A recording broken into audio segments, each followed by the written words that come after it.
The lights just died. Not flickered, died. Your fridge stops humming. Your router goes dark. You check your phone, no signal. You flip the light switch, nothing. And here's the thing that separates this from every other blackout you've lived through. This one's not coming back. The grid just went down, permanently, and you've got 48 hours to make decisions that determine whether you survive the next 48 days. Most people waste the first hour panicking. Most people make fatal mistakes by hour 6. And most people, they don't make it past day 3. So here's the timeline, hour by hour, minute by minute in some cases. Exactly what's happening around you, exactly what you need to do, and exactly what kills you if you screw it up. This is your 48-hour survival clock, and it starts now. Let's go. Hour 0. The power just died. Right now, in this exact moment, you have advantages you will never have again. Your water pressure? Still working, for now. Those pipes are still full, gravity's still pushing water to your faucets, but that pressure is bleeding out with every second. So drop everything you're doing and fill containers, now. Bathtub, fill it. Kitchen sink, fill it. Every pot, every bucket, every empty soda bottle, every vase, that weird decorative bowl you never use, fill it. You've got maybe 30 minutes before municipal water pressure drops to nothing. Maybe an hour if you're lucky. After that, those faucets go dry and they're staying dry. But what about my emergency water supply? Great, you just doubled it, tripled it. Water is the only resource you can't improvise later. You can make fire, you can find food, you cannot make water. While you're filling containers, here's what you're not doing. You're not posting on social media. Power's out, LOL, anyone else? Stop. Every second your phone screen is lit up is battery life you can't get back. Your phone is now a survival tool, not a communication device. Put it in airplane mode right now. Kill all apps. Turn off Bluetooth, Wi-Fi, everything. That battery needs to last days, not hours. Okay, water's handled. Next priority, your fridge and freezer. Here's what you do. Open it once. Take mental inventory of what's in there. Then close it, and don't open it again for at least 12 hours. A closed fridge stays cold for about 4 hours. A closed freezer, 24 to 48 hours if it's full. Every time you open that door, you're bleeding cold air like a wound bleeds blood. Take inventory now so you know what you're working with. What needs to be eaten first? What can last? What's in the freezer that'll stay frozen longest? And here's something nobody thinks about. Turn off your major appliances. Unplug them. When power surges back on, if it surges back, you don't want your AC, heater, and TV all slamming on at once and frying themselves. Plus, if this is a temporary outage, you just saved yourself from explaining to your insurance why your entire house electronics fried at 3 a.m. Now, reality check time. Look outside. Check your neighbors. Do they have power? If your neighbor's porch light is on, this is a local issue. Transformer blew. You'll be back online in hours or days. Annoying but survivable. If nobody has power, that's grid-wide. And if it's grid-wide and you're not hearing generators or seeing emergency lights on cell towers within an hour, we're in new territory. Alright, hour 1 is almost up. You've got water stored, phones in airplane mode, fridge is closed, appliances are off. You've assessed if this is local or apocalyptic. Now comes the decision nobody wants to make. Do you tell people? Your neighbors, your family down the street, that coworker who lives nearby? Do you knock on doors and say, hey, fill your bathtubs now? Here's the brutal math. Help them and you're a hero. Help them and they remember you have resources. Help them and when their water runs out, they know exactly whose door to knock on. I'm not saying don't help people. I'm saying think about what you're broadcasting. Because in 24 hours, resources become currency, and you just advertised how much you have. Hour 2, you're doing great. You're hydrated, you're calm, you've got a plan. Everyone else, they're starting to panic. This is when you'll hear it. Doors slamming, cars starting, people deciding, I'm getting out of here before they even know where here is or where they're going. Don't be those people. Do not get in your car and drive aimlessly because it feels like taking action. If the grid's down across a whole region, the highways are about to become parking lots full of people who ran out of gas, overheated, or crashed in the dark. Staying put is almost always the better move for the first 48 hours. Unless you're in a high-rise with no water and no stairs you can climb, then yeah, you might want to reconsider your living situation.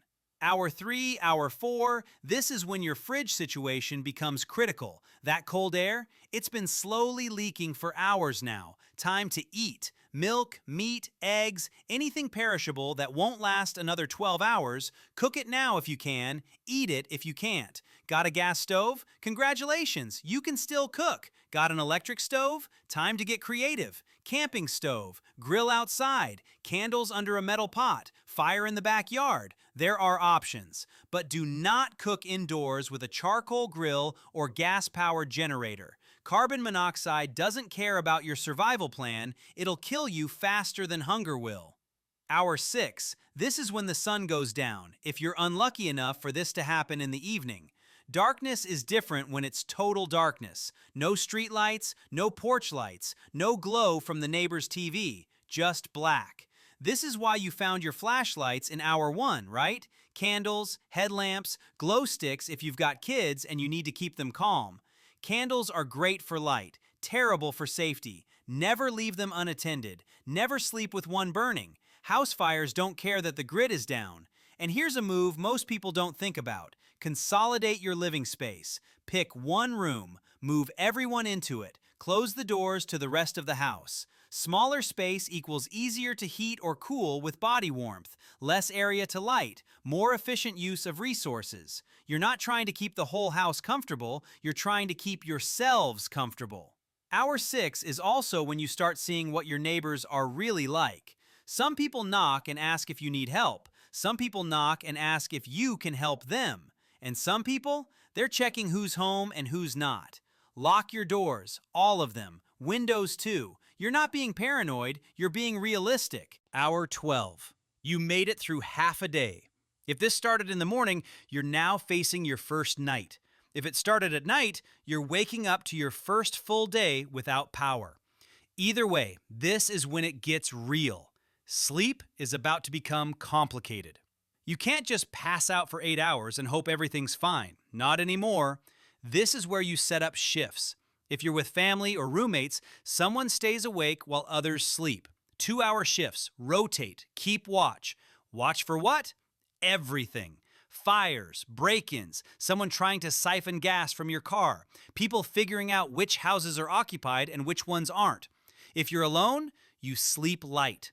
You set up noise traps, a chair against the door, cans stacked that'll fall if someone opens it. Low tech, but effective. Now let's talk about the temperature situation. Because your house is no longer climate controlled, and that's about to become a problem. Winter blackout? You're losing heat, fast. Your house is hemorrhaging warmth through windows, doors, walls. Every hour it drops a few degrees. This is where you layer up everything you own. Jackets, hoodies, blankets, sleeping bags. Remember that consolidate to one room move? This is why. Close doors to unused rooms, stuff towels under door cracks, hang blankets over windows, insulation, and blackout curtains. You're creating a survival pod inside your house. Summer blackout? Opposite problem, but just as deadly. No AC means your house is becoming an oven. Open windows at night when it's cooler. Close them during the day. Create cross breeze if you can. Wet towels on your skin. Stay in the coolest room, usually basement or north facing. And hydrate. Remember all that water you stored in hour 1?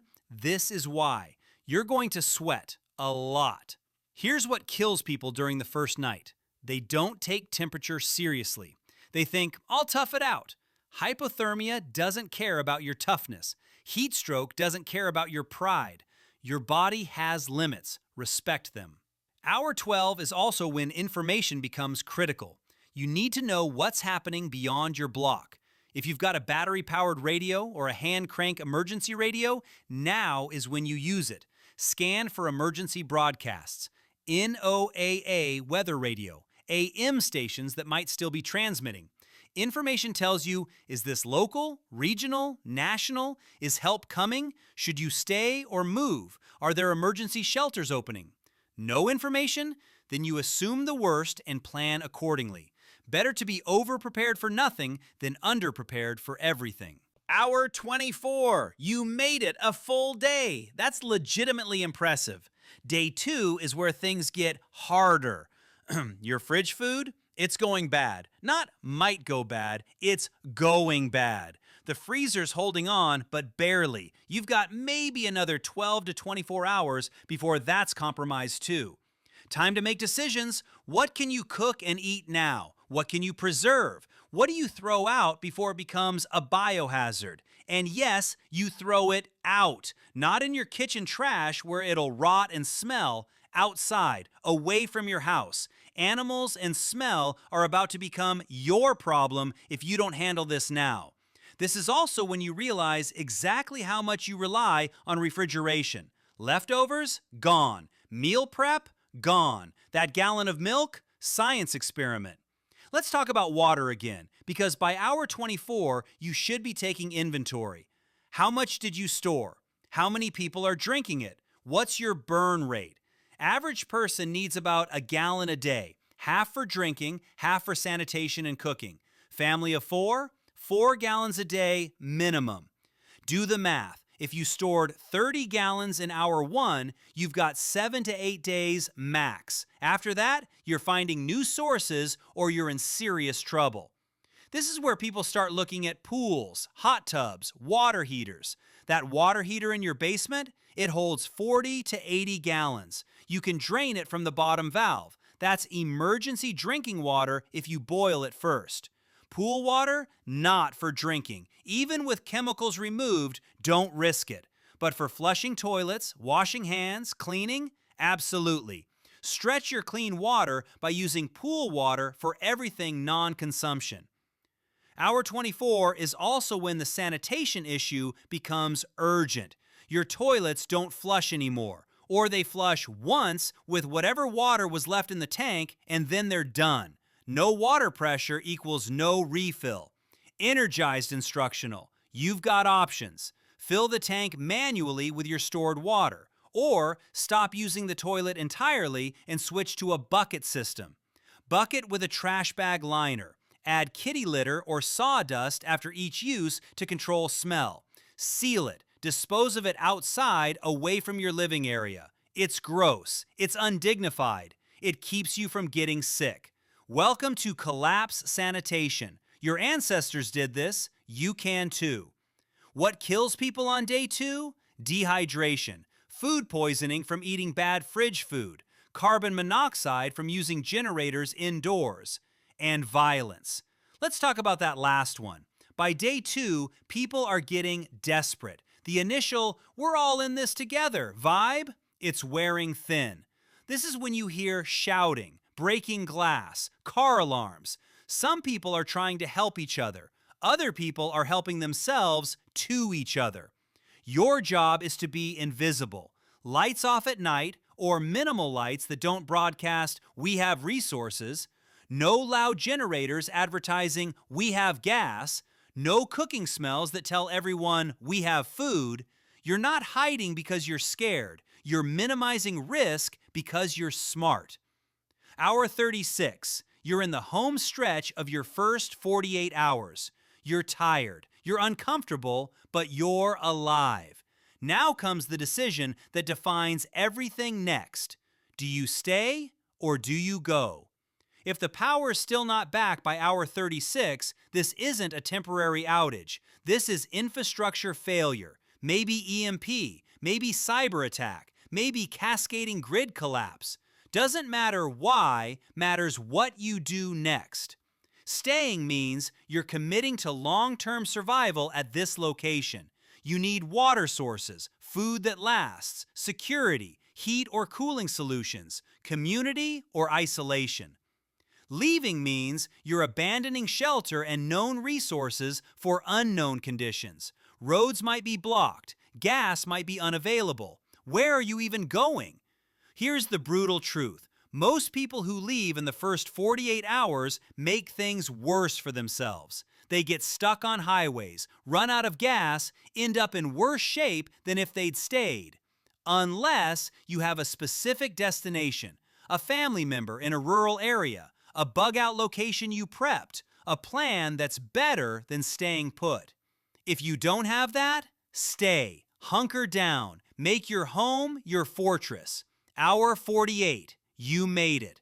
2 full days without power, without infrastructure, without the grid. Your water stores are holding but dropping. Your food situation is rationed. Your hygiene is creative, but you're here. You're functional. You didn't panic. And here's what you learned. The first 48 hours aren't about comfort. They're about positioning yourself for what comes next. Because if day 3 arrives and the power's still out, this isn't a disaster anymore. This is your new life.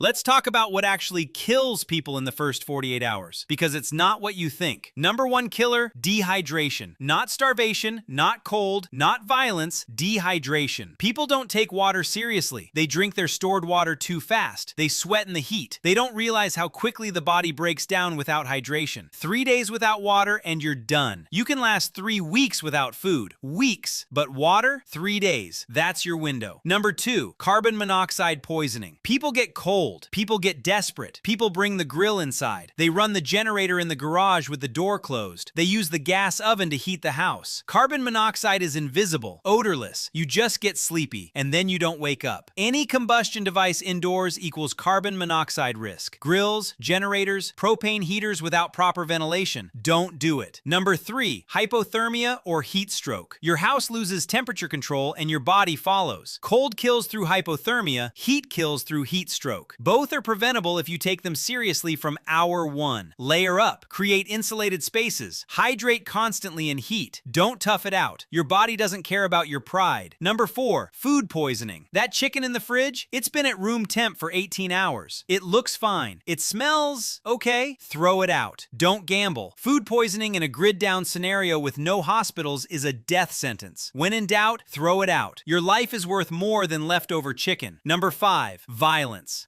Some people help, some people take. By hour 48, resources are scarce and desperation is high. Lock your doors. Stay quiet. Don't advertise what you have. Avoid confrontation. But be ready to defend your home if it comes to that. So here's where you are at hour 48. The power's still out. It's not coming back tomorrow. Maybe not next week. But you've got water. You've got food for at least another few days. You've got shelter. You've got a plan. You didn't panic. You didn't make stupid decisions. You didn't waste your golden hour. You used it. And now you're positioned for day 3, day 4, day 5. You're not thriving, but you're surviving. And that's the whole game. The first 48 hours are about buying time. Time to assess. Time to adapt. Time to figure out if this is temporary or if this is the new normal. Here's what separates people who make it from people who don't. They took the grid seriously from minute 1. They filled the bathtub. They stored water. They rationed food. They stayed calm. They didn't run. They didn't panic. They planned. And when day 3 came, they were ready. So the next time your lights flicker, the next time you hear about grid vulnerabilities, the next time you wonder, what if, remember this timeline. Because the grid doesn't owe you anything. And when it fails, those first 48 hours are all you get. Use them wisely. What survival scenario do you want us to cover next? Drop it in the comments below.